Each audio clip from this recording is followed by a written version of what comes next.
Hello friends, welcome to Honey GS academy. January 30 and 31 daily current affairs with GS points. So ఈ రోజుతో మనము current అఫైర్స్ని యాప్లో చేయడము బంద్ చేస్తున్నాము. సో రేపటి నుంచి కంప్లీట్గా daily current affairs daily evening మనకి 7 PM నుంచి 9 PM మధ్యలో మన వీలును బట్టి బోర్డు మీద చేసి సో యూట్యూబ్లో అప్లోడ్ చేస్తాను. Thank you very much for patience. So కొన్నిసార్లు మనకి బోర్డు మీద సాధ్యం కాలేదు, కొన్నిసార్లు టైం లేక కూడా చేయలేదు. సో బట్ రేపటి నుంచి కంపల్సరీ బోర్డు మీదనే క్లాస్ చేయడం జరుగుతుంది. ఎందుకు బోర్డు మీద అంటే మనము ఈ యాప్లో చేస్తే ఏమవుతుందంటే ఆ పీడిఎఫ్ ఫైల్ ఏదైతే ఉందో దాని మీద ఫోకస్ వెళ్ళిపోతుంది. సో మ్యాటర్ మీద కంటే అక్కడ ఏముంది అనే విషయం మీద ఫోకస్ చేయడం వల్ల ఎక్స్ప్లెయిన్ కంటే రీడింగ్ అయిపోతుంది ఇక్కడ. ఓకే అండి. సో ఫస్ట్ చూస్తే శకటం అవార్డ్స్ అని చెప్పేసి మనకి వార్తల్లో ఉంది. ఇది జనరల్లీ ఈ మన ఎగ్జామ్ దగ్గరలో ఉన్నప్పుడు ఎక్కువసార్లు ఈ ప్రశ్న వస్తుంది. టీజీపీఎస్సీ కావచ్చు, ఏపీపీఎస్సీ కావచ్చు, 3 to 4 months మధ్యలో ఎగ్జామ్ ఉంటే ఇటువంటి ప్రశ్న వస్తుంది. జనవరి 26న రిపబ్లిక్ డే ఉంటుంది కదా, అందులో ఈ రాష్ట్రాల వారీగా మినిస్ట్రీ వారీగా కొన్ని శకటాలు పాల్గొంటాయి కొన్ని థీమ్స్తోని. సో వాటికి అవార్డ్స్ ఇస్తారండి. ఈ మంత్రిత్వ శాఖ కేటగిరీ లోపల గిరిజన శాఖ వచ్చిందండి. సో గిరిజన శాఖకి వెరీ ఫస్ట్ టైం అట యాజ్ పర్ పిఐపి చూస్తే. థీమ్ ఏంటి అంటే జనజాతి గౌరవం అని చెప్పేసి తీసుకున్నారు. Very famous Birsa Munda November 15 birthday కదా. సో జనజాతి గౌరవ దివస్ అని చెప్పేసి పిలుస్తాం. ఆయన స్ఫూర్తితోని ఈ శకటం ఉంది కాబట్టి కొంచెం ఫోకస్ చేయాలి. రాష్ట్రాల వారిగా చూస్తే ఫస్ట్ ప్లేస్ యూపీకి వచ్చిందండి. వాళ్ళ యొక్క థీమ్ మహాకుంభమేళ ఇప్పుడు మనకి ప్రయాగ్రాజ్ హోస్ట్ చేస్తుంది కదా, కాబట్టి యూపీకి అవార్డు వచ్చింది. Second Tripura, third AP. ఈ ఏపీ థర్డ్లో ఉంది కాబట్టి నేను 1, 2, 3 తీసుకున్నా. సో ఏపీ వాళ్ళు ఫోకస్ చేయాలి. వాళ్ళ యొక్క థీమ్ మనకు ఏటి కొప్పాక బొమ్మలు అని చెప్పేసి థీమ్ తీసుకోవడం జరిగింది. So third place goes to AP కాబట్టి సో దీన్ని మీరు ఫోకస్ చేయాలి. Very famous. జనవరి 30 మనకి లెప్రసీ డే అని చెప్పేసి పిలుస్తాం. సో కుష్టు వ్యాధి అని చెప్పేసి వస్తుంది కదా. థీమ్ ఏంటి? Unite, act and eliminate. అంటే ఐక్యంగా మనము కార్యాచరణ చేస్తే ఈ కుష్టు వ్యాధి పూర్తిగా వెళ్ళిపోతుందని చెప్పేసి థీమ్ తీసుకోవడం జరిగింది. నెక్స్ట్ పాలిటీ అండి. ఇది మనం ఒక 1 week బ్యాక్ డిస్కస్ చేసినాం. అడ్హాక్ జడ్జెస్ అని చెప్పేసి సుప్రీంకోర్టు తీర్పు అని చెప్పేసి. సో ఈరోజు మనకి సుప్రీంకోర్టు తీర్పు సారాంశం వచ్చింది. ఏంటి అంటే మొన్న సుప్రీంకోర్టు ఏమన్నదంటే మన హైకోర్టు లోపల ఎక్కువ వేకెన్సీస్ ఉంటున్నాయి, కొలీజియం సిఫార్సుని క్యాబినెట్ తొందర ఆమోదిస్తలేదు కాబట్టి, సో రాష్ట్రపతి గారు ఆమోదిస్తలేరు కాబట్టి సో మీరు అడ్హాక్ జడ్జెస్ని నియామకం చేసుకోమని చెప్పేసి చెప్పింది. సో ఈరోజు మనకి కొన్ని కండిషన్స్ చెప్పడం జరిగింది. ఆ కండిషన్స్ అంతకు ముందున్న తీర్పుని సవరణ చేయడం జరిగింది. హైకోర్టు యొక్క అడ్హాక్ జడ్జెస్ తాత్కాలిక న్యాయమూర్తులు అని చెప్పేసి పిలుస్తాం. సో ఈరోజు ఏమన్నదంటే Lok Prahari versus Union of India అని చెప్పేసి 2021 కేసు ఉంది మనకు, లోక్ ప్రహారీ కేసు అని చెప్పేసి. సుప్రీంకోర్టు అప్పుడు ఏమన్నదంటే మొత్తం హైకోర్టు యొక్క శాంక్షన్డ్ సంఖ్య ఏదైతే ఉందో, అంటే హైకోర్టు యొక్క శాంక్షన్డ్ స్ట్రెంత్ అంటే ఆ హైకోర్టు యొక్క మొత్తం న్యాయమూర్తుల సంఖ్య రాష్ట్రపతి నిర్ణయం చేస్తారు. దీన్ని సుప్రీంకోర్టు లోపల పార్లమెంట్ డిసైడ్ చేస్తుంది. ఈ శాంక్షన్ స్ట్రెంత్ లోపల 20% వేకెన్సీ ఉన్నప్పుడే అడ్హాక్ జడ్జెస్ నియామకం చేసుకోవచ్చు. ఇది లోక్ ప్రహారీ కేసు 2021. దీన్ని మన సిజేఐ సంజీవ్ ఖన్నా ధర్మాసనము, త్రిసభ్య ధర్మాసనం ఏమన్నదంటే ఈ 20%ని మేము సవరణ చేసి 10%కి తగ్గిస్తున్నాము. ఫర్ ఎగ్జాంపుల్ 100 మొత్తం శాంక్షన్డ్ స్ట్రెంత్ అయితే అట్లా అనుకోండి, మీకు 10% అంటే ఎంత వస్తుంది? సో 10 వస్తుంది. సో 10 ఖాళీలు ఉన్నట్లయితే మీరు అడ్హాక్ జడ్జెస్ని నియామకం చేసుకోవచ్చు. ఇంతకుముందు ఎంత ఉండే? 20% ఉండే, దాన్ని 10కి తీసుకురావడం జరిగింది. ఇంకేమన్నదంటే సో మీరు 2 నుంచి 5 నియామకం చేసుకోవచ్చు, అంతకంటే ఎక్కువ లేదు. ఈ 2 నుంచి 5 కావచ్చు, లేదా 10% గరిష్టంగా కావచ్చు. సో ఇది మీకు ఇవ్వడం జరిగింది తీర్పు లోపల. నెక్స్ట్ అండి, మరి అడ్హాక్ గురించి రాజ్యాంగంలో ఉందా అంటే ఉంది అనే చెప్పాలి. సో 224A అని చెప్పేసి ఆర్టికల్ మనకు చెప్తుంది. ఈ ఇదేంటంటే రిటైర్డ్ హైకోర్టు జడ్జెస్ ఎవరైతే ఉన్నారో వాళ్ళ సేవల్ని ప్రస్తుతం పనిచేస్తున్న హైకోర్టు చీఫ్ జస్టిసు రాష్ట్రపతి యొక్క పూర్వ అనుమతి తీసుకొని నియామకం చేసుకోవచ్చు. సో ప్రియర్ రికమెండేషన్ కంపల్సరీ అవసరం ఉంటుంది రాష్ట్రపతిది హైకోర్టు చీఫ్ జస్టిస్కి. మరి ఇంతవరకు ఇట్లా నియామకం చేసినలా అంటే ఓన్లీ 3 times కనిపిస్తున్నాయండి. మనం మొన్నటి క్లాసులో ఫస్ట్ అడ్హాక్ న్యాయమూర్తి అని చెప్పేసి సూరజ్ ఖాన్ డిస్కస్ చేసినాం కదా, మధ్యప్రదేశ్ హైకోర్టుకి వచ్చిండు. అయితే ముగ్గురే కాబట్టి 3 పేర్లు కొంచెం వరకు గుర్తుపెట్టుకోవాలండి. సో వేణుగోపాల్ మద్రాస్ హైకోర్టుకి, శ్రీవాస్తవ అలహాబాద్ హైకోర్టుకి వచ్చిండు. సో ఈ 3 పేర్లు అవసరం అంటే అడ్హాక్ న్యాయమూర్తుల విషయము తరచుగా పేపర్లో వస్తుంది కాబట్టి ఒకసారి చదవండి. ఏముంది? సూరజ్ ఖాన్, వేణుగోపాల్, శ్రీవాస్తవ ఓన్లీ 3 సార్లు మాత్రమే, ఓన్లీ 3 instances మాత్రమే ఇంతవరకు మనకి ఎగ్జాంపుల్స్గా కనిపిస్తున్నాయి. ఇది అంటే మనకి పాలిటీ కరెంట్ అఫైర్స్ ఈరోజు వార్తల్లో ఉంది. సో మనం రేపటి నుంచి పాలిటీ కోర్స్ స్టార్ట్ చేస్తున్నాము. 799కి వస్తుంది. ఎవరైనా తీసుకున్నట్లయితే పాలిటీ సబ్జెక్ట్ పట్ల ఇంట్రెస్ట్ ఉన్నా అవసరం ఉన్నా తీసుకునే ప్రయత్నం చేయండి. మనం కంప్లీట్గా polity starting portion plus updates కలిపి లక్ష్మీకాంత్ పుస్తకం ఆధారంగా మన హనీ జిఎస్ అప్డేట్స్ ఆధారంగా డిస్కస్ చేయడం జరుగుతుంది. రేపు దీని మీద షెడ్యూల్ నేను ఇస్తాను, ఏ రోజు ఏ క్లాస్ ఉంటుంది, ఎప్పుడు ఎగ్జామ్ ఉంటుంది అని చెప్పేసి. సో కంప్లీట్గా మనకి షార్ట్ నోట్స్ PDF ఉంటుంది, వీడియో లెక్చర్ ఉంటుంది, టెస్ట్ సిరీస్ కూడా దాంట్లోనే వస్తుంది. 6 నగరాలలో మాన్యువల్ స్కావెంజింగ్ నిషేధం చేయమని చెప్పేసి సుప్రీంకోర్టు చెప్పిందండి. సో కాబట్టి 6 నగరాల పేర్లు మనం గుర్తుపెట్టుకోవాలి. మెట్రోపాలిటన్ సిటీస్ కాబట్టి ఈజీగా గుర్తుంటుంది. హైదరాబాద్, ఢిల్లీ, ముంబై, చెన్నై, కోల్కతా అండ్ బెంగళూరు అని చెప్పేసి పూర్తిగా మనకి నిషేధం సుప్రీంకోర్టు చెప్పింది కాబట్టి అమల్లోకి తీసుకురావాల్సిందే. అచ్చా ఓకే. మరి మాన్యువల్ స్కావెంజింగ్ విషయంలో మనకి ఈ సొసైటీ లోపల మనకి నెంబర్ ఆఫ్ టైమ్స్ ప్రశ్న వస్తున్నాయి. మనకి సిలబస్లో ఉంది సొసైటీ. సో పాలిటీ సొసైటీ కలిపి చదవచ్చు, చాలా చాప్టర్స్, ఎటువంటి ఇబ్బంది లేదు. రాజ్యాంగం పరంగా చూస్తే మనకి మాన్యువల్ స్కావెంజింగ్ అంటే ఏమొస్తుందంటే ఈ మానవ వ్యర్థాలు కావచ్చు లేదా నాళీలు కావచ్చు, అవన్నీ ఎటువంటి సురక్షిత పద్ధతులు కానీ దాంట్లో చేస్తారు, వాళ్ళు క్లీన్ చేస్తారు కదా, అటువంటి దాన్ని మనం మాన్యువల్ స్కావెంజింగ్ అని చెప్పేసి పిలుస్తాం. సో ఆర్టికల్ 14 ఉల్లంఘన ఇస్తుంది right to equality. Why? Because మనకి ఈ వృత్తి లోపల 97% SC వాళ్ళే ఉన్నారు. రైట్ టు ఈక్వాలిటీని ఉల్లంఘన చేస్తుంది.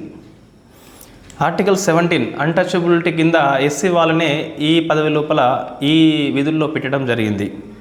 Article 21 right to life with dignity మనం కోల్పోతున్నాం ఈ వృత్తి వల్ల.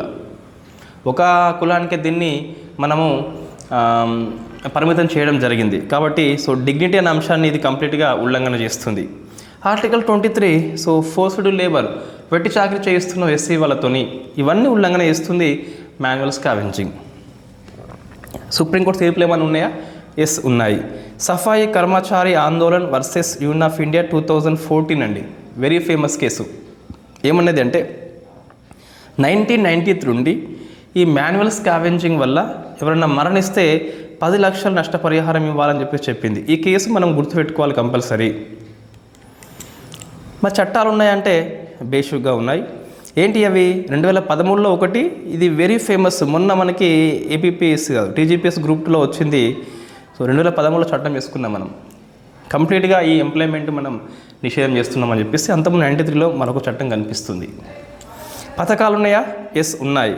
నమస్తే స్కీమ్ అని చెప్పేసి ministry of social justice, ministry of urban, so వీళ్ళు ఇద్దరు కలిపి దీన్ని ఇంప్లిమెంట్ చేస్తున్నారు. మాన్యువల్ స్కావెంజింగ్ పోయి మెకానిజం స్కావెంజింగ్ రావాలని చెప్పేసి, సో యాంత్రీకరణ చేయాలని చెప్పేసి ఈ స్కీమ్ తీసుకొచ్చిన మనం ముఖ్యంగా అర్బన్ ప్రాంతం లోపల ఇది ఏర్పాటు చేస్తున్నాం.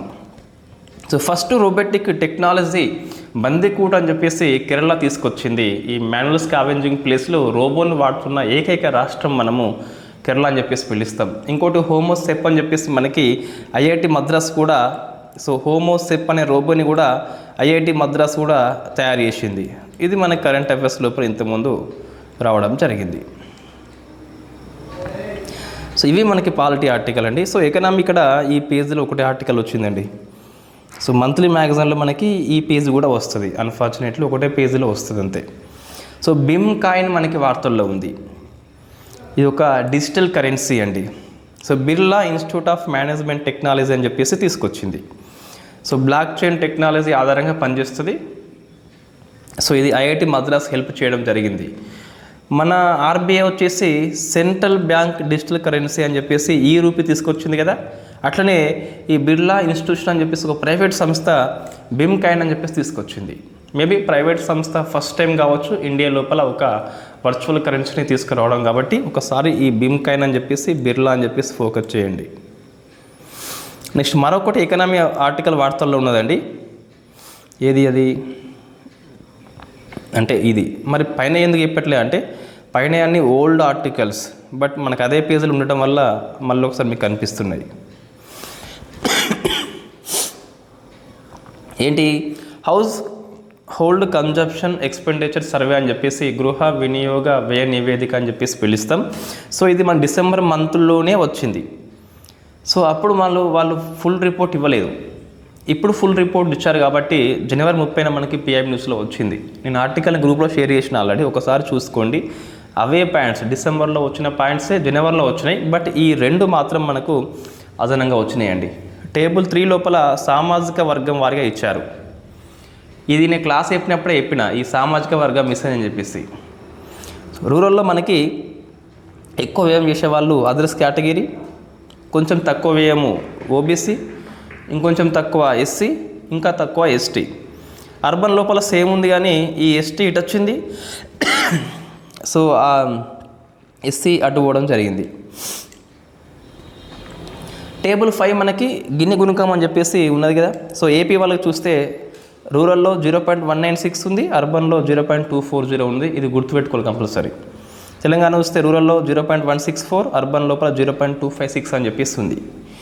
సో తెలంగాణ విషయంలో మన పేపర్లో ఈరోజు ఈనాడులో వచ్చిందండి, ఈ పట్టణ ప్రాంతం లోపల తెలంగాణ ఫస్ట్ ప్లేస్ అని చెప్పేసి. తప్పు అండి, అది సిక్కిం ఫస్ట్ ప్లేస్ ఉన్నది. నెక్స్ట్ స్పేస్ కరెంట్ అఫైర్స్ అండి. శుభం శుక్లా మనకి వెరీ ఫేమస్ ఇండియన్ ఆస్ట్రోనట్ వార్తల్లో వచ్చిండు. యాక్సియం 4 మిషన్ ద్వారా పైలట్గా ఎంపికైండు. సో ఇది ఇంకా మనకు స్టార్ట్ కాలేదు, బట్ పైలట్గా ఎంపిక కాబట్టి మనకి వార్తల్లో వచ్చింది. ఏంటి యాక్సియం? సో యాక్సియం ఇదండి స్పెల్లింగ్, యాక్సియం అని చెప్పేసి పిలుస్తాం. సో ఈ యాక్సియం 4 మిషన్ ఏదైతే ఉందో కేప్ కెన్నడీ నుంచి ఐఎస్ఎస్కి పయనమవుతుంది, ఇంటర్నేషనల్ స్పేస్ స్టేషన్కి, అంతర్జాతీయ అంతరిక్ష కేంద్రానికి పయనమవుతుంది. దీనికి పైలట్గా మన శుభం శుక్లా ఎన్నికైండు కాబట్టి మనకి వార్తల్లో ఉన్నాడు. సో మేబీ ఇతను first Indian astronaut to visit ISS, ఇంతవరకు ఎవరు పోలేదు. సో మిషన్కి నాయకత్వం ఎవరు అంటే పెగ్గీ విట్సన్ అండి. సో అది గుర్తుపెట్టుకోవాలి, పెగ్గీ విట్సన్ అని చెప్పేసి పిలుస్తాం. మరి వీళ్ళు ఏ రాకెట్ ద్వారా పోతున్నారు అంటే ఫాల్కన్ 9 రాకెట్ ద్వారా పోతున్నారు. అంతరిక్ష నౌక అవసరం కదా, దాని పేరు స్పేస్ ఎక్స్ యొక్క డ్రాగన్ అండి. మరి యాక్సియం ఏంటి? యాక్సియం 4 ఏంటి అంటే అది ఒక ప్రైవేట్ స్పేస్ కంపెనీ, అది 4th టైం ఐఎస్ఎస్కి పంపుతుంది కాబట్టి వార్తల్లో వచ్చింది. ఈసారి మన శుభం శుక్లా కాబట్టి ఇంకా వార్తల్లో వచ్చింది. సో శుభం శుక్లా గుర్తుపెట్టుకోవాలి, గగనయాన్లో ఈయన వన్ ఆఫ్ ది మెంబర్ కాబట్టి అట్లా కూడా మన ప్రశ్న వస్తుంది. మిషన్ వ్యవధి 14 days అండి. నెక్స్ట్ చూడండి space current affairs, defence current affairs. మనం ఒక ఇయర్ చదివితే నెక్స్ట్ ఇయర్కి రిపీట్ అవుతూ ఉంటుంది, కొంచెం అప్డేట్ వస్తాయి అంతే. సో మీరు డిఫెన్స్ కరెంట్ అఫైర్స్ అప్డేట్స్ కావచ్చు, స్పేస్ కరెంట్ అఫైర్స్ అప్డేట్స్ కావచ్చు, ఇవి రెండు కలిపి మీకు యూట్యూబ్ లోపల 2 వీడియోస్ ఉన్నాయి, హనీ జిఎస్ అకాడమీ అని చెప్పేసి. సో మీకు బేసిక్స్ నుంచి అప్డేట్స్ వరకు కంప్లీట్గా ఆ వీడియోస్ కవర్ చేస్తాయి. సైన్స్ అండ్ టెక్నాలజీ కోసం అని చెప్పేసి మన త్వరలోనే ఏపీపీఎస్సీ వాళ్ళ కోసం 75 మార్కుల సిలబస్ ఏదైతే ఉందో దాన్ని మనం మార్చి 15 నుంచి స్టార్ట్ చేస్తాం, లేదా మార్చి 1 నుంచి ప్రయత్నం చేద్దాం.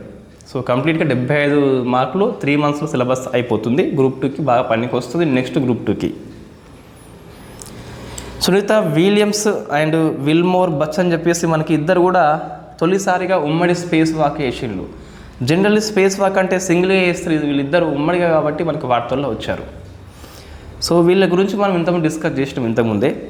వీళ్ళు అట్లాస్ 5 అనే రాకెట్ ద్వారా బోయింగ్ అనే కంపెనీ యొక్క స్టార్ లైనర్ అనే వ్యోమనౌక ద్వారా స్పేస్ క్రాఫ్ట్ ద్వారా అంతరిక్షంలోకి పోయారు. అక్కడే ఉండిపోయిన్లు టెక్నికల్ ఇష్యూ వల్ల. సో ఇది గుర్తుపెట్టుకోవాలి, atlas 5 rocket star liner space craft, Boeing అని చెప్పేసి కంపెనీ పేరు. వీళ్ళిద్దరు ఉమ్మడిగా జాయింట్ స్పేస్ వాక్ని చేయడం జరిగింది, వెరీ ఫస్ట్ టైం ప్రపంచం లోపలనే.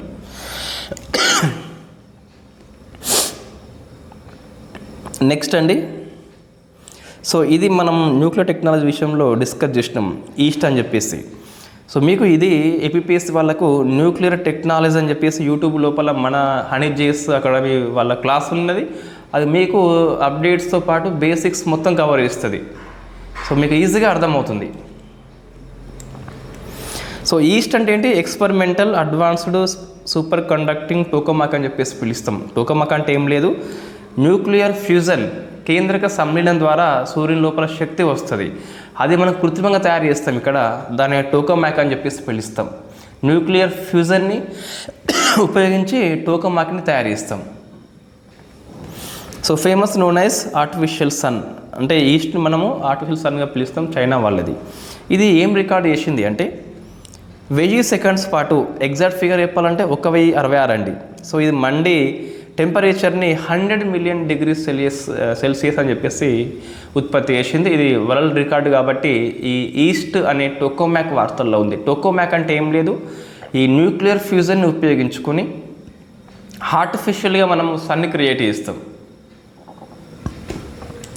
సో మనకు అవి మొత్తం మీద ప్రపంచం లోపల ప్రజెంట్ అయితే 3 కనిపిస్తున్నాయండి. ఒకటేమో ITER అని చెప్పేసి పిలుస్తాం, international thermo nuclear experimental reactor అని చెప్పేసి మనకి ఫ్రాన్స్లో ఉంటుంది కదా. ఇది ప్రపంచంలో మొత్తం కలిపి వరల్డ్ టోకమాక్ అని చెప్పేసి తయారు చేస్తుంది. ఇండియా కూడా దీనిలో ప్రముఖ పాత్ర పోషిస్తుంది. మనం డిస్కస్ చేసి ఉన్నాం న్యూక్లియర్ టెక్నాలజీ పాఠం లోపల. నెక్స్ట్ అండి, ఆదిత్య అని చెప్పేసి వార్తల్లో వచ్చింది. సో ఇండియా టోకమాక్, ఇది K-STAR అని చెప్పేసి వార్తల్లో ఉంది. ఇది సౌత్ కొరియా యొక్క టోకమాక్. నెక్స్ట్, ఒక వ్యాధిని ఒక దేశము పూర్తిగా నిర్మూలించింది. ఇవి ఏపీపీఎస్ వాళ్ళ క్వశ్చన్స్ బాగా వస్తున్నాయండి. ఇటువంటి స్లీపింగ్ సిక్నెస్ అని చెప్పేసి సేసే ఈగల్ ద్వారా వస్తుంది. అతి నిద్ర జాడ్య వ్యాధి అని చెప్పేసి పిలుస్తాం దీన్ని, అతి నిద్ర జాడ్యం అని చెప్పేసి పిలుస్తాం. సో దీన్ని గినియా కంట్రీ తొలగించింది. 2023లో ఇదే వ్యాధిని ఘనా అని చెప్పేసి తొలగించింది. ఇటీవల మనకి మలేరియాని జార్జియా దేశం అని చెప్పేసి తొలగించింది. 25 ఇయర్లో ఇది ఫస్ట్ అండి. మీకు లాస్ట్ ఇయర్ 24 ఇయర్లో ఏపీపీఎస్ వాళ్ళు బాగా గుర్తు తెచ్చుకోండి, కేప్ వర్దే అని చెప్పేసి మలేరియాని నిర్మూలించింది. మీకు ఏపీపీఎస్సీ గ్రూప్ 2 ప్రిలిమ్స్ లోపల ఈ ప్రశ్న వచ్చింది. అదే సేమ్ మనకి 24 తర్వాత 25 ఇయర్లో జనవరిలోనే మలేరియా తొలగించింది జార్జియా. మళ్ళీ మీరు ఫిబ్రవరి లోపలనే మెయిన్స్ ఎగ్జామ్ రాస్తున్నారు, మేబీ ప్రశ్న రావచ్చు. సో చెప్పలేం. నెక్స్ట్, ప్యారిస్ AI సమ్మిట్ అని చెప్పేసి ఫిబ్రవరి 10th స్టార్ట్ అవుతుంది. మనం డిస్కస్ చేద్దాం. అంతకుముందు బ్లెచ్లీ అని చెప్పేసి డిక్లరేషన్ ఉండే మనం డిస్కస్ చేసినాం. GPA అని చెప్పేసి ఇండియా కండక్ట్ చేసింది, AI విషయంలో మనం డిస్కస్ చేసినాం. ఇప్పుడు ప్యారిస్ అని చెప్పేసి AI సమ్మిట్ వార్తల్లో ఉంది. సో దీన్ని ప్యారిస్ హోస్ట్ చేస్తుంది ఫ్రాన్స్. చైర్ అండ్ కో చైర్గా ఫ్రాన్స్ అధ్యక్షుడు ఇమాన్యుయల్ మాక్రన్ ప్లస్ మన PM మోడీ. ఈ PM మోడీ ఎప్పటికీ ఇట్లే ఉంటుందండి. సో ఇద్దరు కలిపి దీన్ని చైర్ అండ్ కో చైర్గా వ్యవహారం చేస్తున్నారు. మనం డిస్కస్ చేద్దాం ఆ AI సమ్మిట్ యొక్క అవుట్కమ్ ఏంటని చెప్పేసి. నెక్స్ట్ అండి, సో పర్యావరణ అంశాలు మనకి వార్తల్లో ఉన్నాయి. ఒకటి హెస్సర్ గట్ట గడ్డి భూములు అని చెప్పేసి, హెస్సర్ గట్ట గడ్డి భూములు అని చెప్పేసి కర్ణాటకలో ఉంటాయి. ఈ కర్ణాటక ప్రభుత్వం దీన్ని కన్జర్వేషన్ రిజర్వ్గా ప్రకటించింది. సో ఇది మీకు జస్ట్ ప్లేస్ గుర్తుపెట్టుకోవాలి, బట్ ఎన్విరాన్మెంట్ బేసిక్స్ అవసరం ఉంటుంది మనకి. సో కన్జర్వేషన్ రిజర్వ్ అని చెప్పేసి ఎవరు ప్రకటిస్తారు అంటే స్టేట్ గవర్నమెంట్ ప్రకటిస్తుంది. ఇట్లా లోకల్ కమ్యూనిటీతో కన్సల్ట్ అయ్యి వాళ్ళు ఒప్పుకుంటే ప్రకటిస్తుంది ఆ ప్రాంతాన్ని. దేని ప్రకారం అంటే వైల్డ్ లైఫ్ ప్రొటెక్షన్ యాక్ట్ 1972 కానీ దీన్ని 2002లో మనం సవరణ చేసుకున్నాం కదా, 2003లో అమల్లోకి వస్తుంది. సో ఈ సవరణ చట్టం ద్వారా దీన్ని స్టేట్ గవర్నమెంట్ నోటిఫై చేస్తుంది.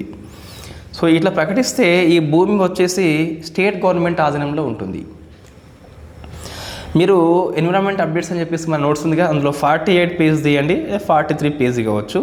అందులో మీకు కనిపిస్తుంది కన్జర్వేషన్ రిజర్వ్ అని చెప్పేసి మీద ఉంటుంది, కింద మనకి కమ్యూనిటీ రిజర్వ్ అని చెప్పేసి మరొకటి కేటగిరీ ఉంటుంది. Yes, it is state government declared, same దీని లెక్కనే ఇదే చట్టము, కానీ స్టేట్ గవర్నమెంట్ ఆధీనంలో ఇది ఉండదు, ప్రైవేటు వాళ్ళ లేదా కమ్యూనిటీ ఆధీనంలో ఉంటుంది కమ్యూనిటీ రిజర్వ్.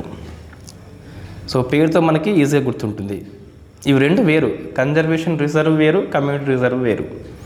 సో చాలామంది ఈ అప్డేట్స్ క్లాస్ చేయమని చెప్పేసి రిక్వెస్ట్ చేస్తున్నారు.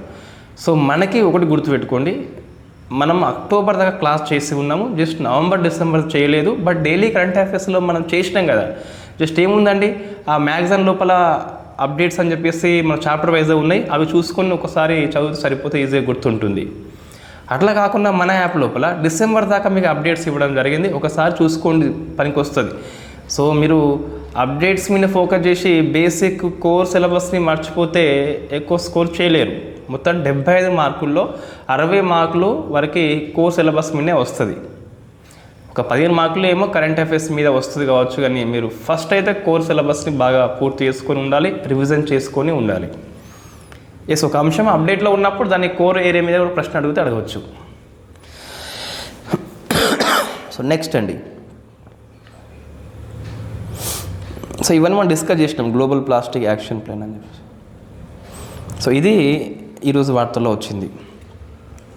ఫస్ట్ హైడ్రోజన్ ట్రాన్స్పోర్ట్ పైప్ అని చెప్పేసి దీన్ని Tata steel company Mumbai development చేసింది. వెరీ ఫస్ట్ టైం హైడ్రోజన్ వాయువు అనేది సరఫరా చేసేందుకు first make in India pipe line ఎవరు? టాటా. గుర్తుపెట్టుకోవాలి. నేషనల్ గ్రీన్ హైడ్రోజన్ మిషన్కి ఈ యొక్క చొరవ బాగా పనికి వస్తుంది. నేషనల్ గ్రీన్ హైడ్రోజన్ మిషన్ ఏంటి అంటే 2030 నాటికి 5 మిలియన్ మెట్రిక్ టన్స్ ఉత్పత్తి చేయాలి. భారతదేశాన్ని ప్రపంచ వేదిక మీద హైడ్రోజన్ హబ్గా తయారు చేయాలి. ఆ లక్ష్యంతో మనం పనిచేస్తున్నాము. దానికి అనుగుణంగా ఈ చొరవ బాగా పనికొస్తుంది. నెక్స్ట్ అండి, ఇది తెలంగాణ వాళ్ళది. మధ్యలో పోయినట్టు స్పోర్ట్స్. తెలంగాణ చూస్తే హౌస్ కన్జంప్షన్ ఎక్స్పెండిచర్ సర్వే అని చెప్పేసి 23rd 24th తెలంగాణ చూస్తే ఇది మనం డిస్కస్ చేసినామండి. పట్టణము గ్రామీణ ప్రాంతం ఎంత ఖర్చు అని చెప్పేసి. అయితే మన పేపర్ లోపల, ఈనాడు పేపర్లో ఏమొచ్చింది, పట్టణం లోపల తెలంగాణ ఫస్ట్ ప్లేస్ అని చెప్పేసి ఇవ్వడం జరిగింది. బట్ 5th ప్లేస్ అండి మనది. సిక్కిం ఫస్ట్ ప్లేస్లో ఉంది, రూరల్లో 11th ప్లేస్లో ఉన్నది. సామాజిక వర్గం మనకి సేమ్ ఇండియా ప్రకారమే ఇక్కడ కనిపిస్తుంది. ఇండియా రూరల్లో ఇంత ఖర్చు చేస్తే తెలంగాణ ఇంత ఖర్చు చేస్తుంది. సో తెలంగాణతో పోలిస్తే ఇండియా తక్కువ అని చెప్పేసి అట్లా మన ప్రశ్న కొన్నిసార్లు వస్తుంది. తెలంగాణ ఇండియా డాటా కలిపి మనం చదవాలి. ఓకే అండి, ఇది ఈరోజు కరెంట్ అఫైర్స్ 31st మనకి. సో అన్ని సబ్జెక్ట్ కరెంట్ అఫైర్స్ మనకు ఉన్నాయి, మిగతా ఏం లేవు ఈరోజు. ఓకే అండి. సో మీకు ఈరోజు ఆర్థిక సర్వే వచ్చింది, దాని గురించి ఎటువంటి భయం అవసరం లేదు. ఏపీపీఎస్సీ వాళ్ళకి అవసరం అంటే నా సలహా ఏంటి అంటే అది రాలేదు అని చెప్పేసి అనుకోండి. ఎందుకు, 23rd ఎగ్జామ్ ఉంది, పేపర్ ఆల్మోస్ట్ తయారై ఉంటుంది, అనవసరంగా టైం వేస్ట్ చేసుకోవద్దు. సో మరీ మీకు బాగా భయం అనిపిస్తే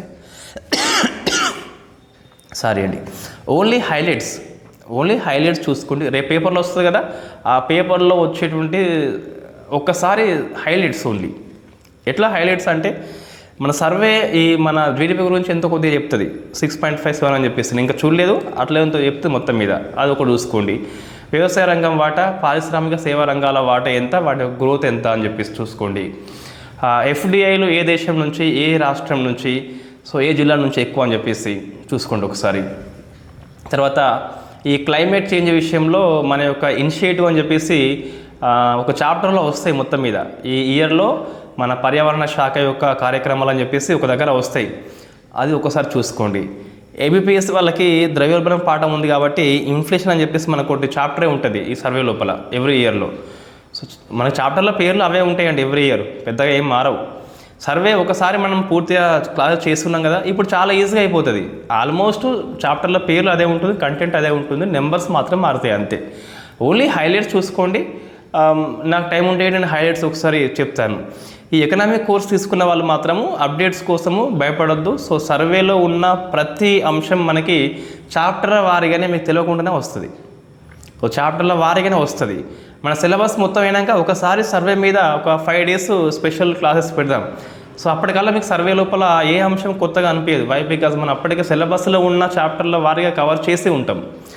బట్ మనకి బడ్జెట్ మాత్రం రేపు వస్తుంది కదా, సో దాన్ని మనం స్పెషల్ క్లాసెస్లో February 2 నుంచి 5th వరకు మనకు ఉన్నది బడ్జెట్ సెషన్ మన షెడ్యూల్లో. సో అది మనం ఫాలో అవుదాం.